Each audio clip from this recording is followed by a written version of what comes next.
Whenever third-party alternatives are discussed, one name always comes up: Ralph Nader. Some Democrats still blame Ralph Nader for George W. Bush's victory in 2000. That election is held up as a warning to those who ignore the grim reality of lesser of two evils. Never mind that Bush squeaked by with only 535 votes before the Supreme Court stepped in to decide the recount. Never mind that Bush's brother and his Florida campaign chairman, Secretary of State Katherine Harris, purged tens of thousands of potential Democrats from the voter rolls before Election Day. Never mind that Pat Buchanan won 3,407 votes in Palm Beach County, about 10 times better than was statistically expected, because of confusing ballots. Ralph Nader won 97,488 votes in Florida in 2000, so he gets blamed. But part of the reason he is blamed is that people assume that all the votes that went for Nader would have gone for Al Gore if he hadn't been there, which is untrue.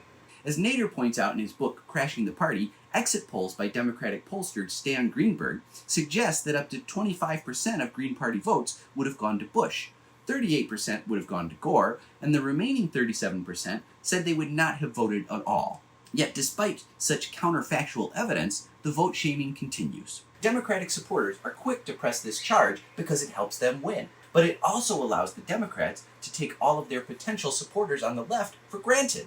They know that someone who cares about Glass-Steagall or Medicare for All can never support a modern Republican candidate, and therefore has no place else to go. Union members are trapped too.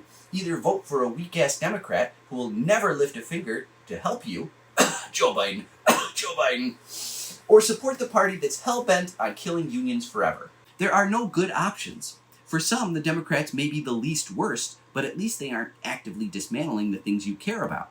Yet, there's no way to put any heat on the Democratic Party from the left in this situation. If you can't threaten to take your vote somewhere else without hurting yourself, you have no leverage. The Democratic Party knows this, so they continue following the Republican Party on a steady rightward march across the political spectrum. Classic ratchet effect.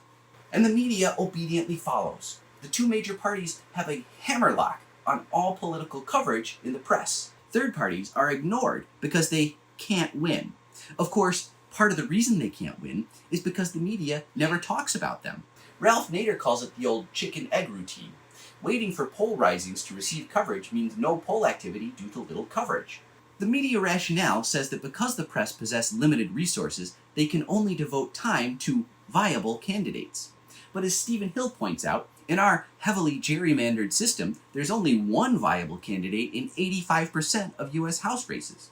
If the media only covered viable candidates, they should only cover the winner in those races, but they don't. The only ones excluded are minor party and independent candidates. And because the media does not take these candidates seriously, the public doesn't either. I keep saying this over and over. It doesn't have to be this way. Here's something else. A discontented majority, the one we're part of that's being sucked dry by corporations and the wealthy, can easily overwhelm any corporate-sponsored hack in a Brooks Brothers suit. Our numbers outweigh the money of the rich. If we are angry and organized, we are unstoppable. That's the truth. Angry majorities have gotten rid of monarchs and dictators. We can get rid of whatever corporatocracy or oligarchy this nation has become. But it's up to us to do it. We have to do the hard work of educating and organizing to make it happen. Please give me a like, a follow, a favorite, and subscribe to my free Substack. Let's make them pay. I know you want to.